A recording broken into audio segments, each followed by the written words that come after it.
আসসালামু আলাইকুম। মমতা রেসিপির ধারাবাহিক টিউটোরিয়ালে সবাইকে স্বাগত জানাই। তো আজকে একটি চমৎকার রেসিপি নিয়ে হাজির হয়েছি, চলুন তা দেখে নিই।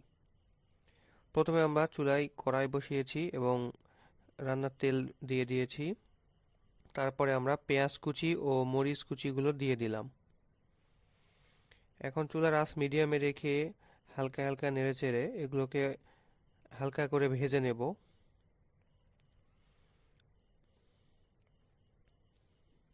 দেখতে পাচ্ছেন আমরা আস্তে আস্তে নেড়েচেড়ে হালকা করে ভেজে নিচ্ছি।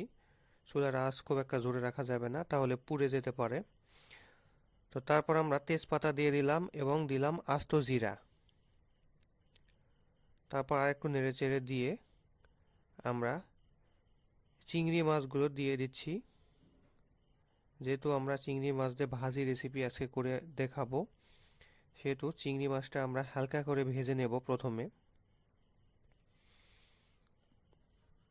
হালকা করে নেড়েচেড়ে দিয়ে তারপর আমরা লবণ দিয়ে দিলাম পরিমাণ মতো। আপনারা আপনাদের পরিমাণ বুঝে ব্যবহার করবেন। তারপর দিলাম হলুদের গুঁড়া, তারপর দিলাম পাঁচফোড়ন গুঁড়া, তারপর দিলাম ধনিয়ার গুঁড়া, তারপর দিলাম আদা ও রসুন বাটা। এখন ভালো করে নেড়েচেড়ে এগুলোকে মিশিয়ে নিতে হবে।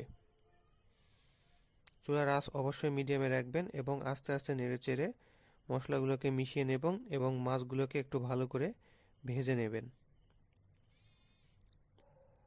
দেখতে পাচ্ছেন মাছগুলো প্রায় ভাজা হয়ে এসেছে।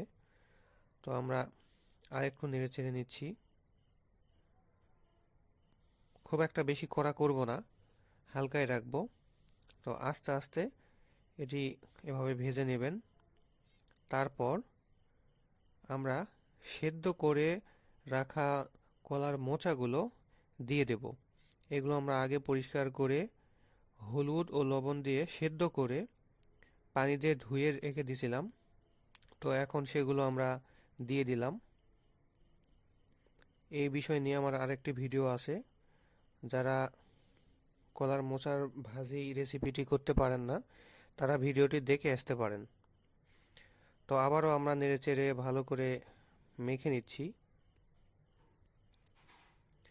কলার মোচার যদি আপনি গরম পানিতে না দিয়ে বা সিদ্ধ না করে রান্না করেন, তাহলে খেতে খুব একটা ভালো লাগবে না। এই বিষয়ে আমার ভিডিও দেওয়া আছে, আপনারা চাইলে দেখতে পারেন। তো আমরা ঢেকে দিচ্ছি 5 মিনিটের জন্য। ফিরে এলাম 5 মিনিট পর। দেখতে পাচ্ছেন ভাজাটি প্রায় হয়ে এসেছে। তো চুলার আঁচ মিডিয়াম করে দিচ্ছি এবং আবারও নেড়ে চেড়ে দিচ্ছি যেন পোড়া না লাগতে পারে। যদি আপনাদের তেল কম হয় তাহলে একটু তেল দিয়ে দিতে পারেন। দিয়ে আস্তে আস্তে এটিকে ভেজে নিতে হবে।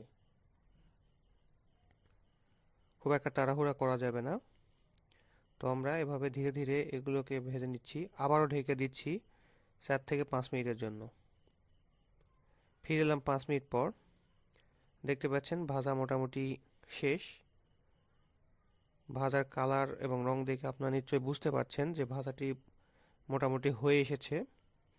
তো আমরা আরও একবার নেড়েচেড়ে দিচ্ছি। দেখতে পাচ্ছেন মাছগুলো বেশ ভাজা ভাজা হয়ে গেছে।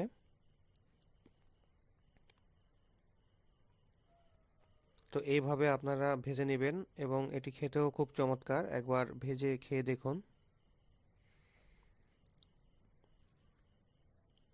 তারপর দেখতে পাচ্ছেন ভাজাটি কেমন হয়েছে। এটি আপনারা ভাত বা বিরিয়ানির সঙ্গে খেতে পারেন। তো এই ছিল আজকের ভিডিও। এতক্ষণ পর্যন্ত ধৈর্য নিয়ে সাথে থাকার জন্য সবাইকে আন্তরিক ধন্যবাদ। যারা চ্যানেলটি সাবস্ক্রাইব করেছেন তাদেরকে ধন্যবাদ। যারা এখনও সাবস্ক্রাইব করেননি, অবশ্যই চ্যানেলটি সাবস্ক্রাইব করে দেবেন। তো আগামী ভিডিওর জন্য সবাইকে আমন্ত্রণ জানিয়ে আজকের ভিডিওটি এখানেই শেষ করছি। আল্লাহ হাফেজ।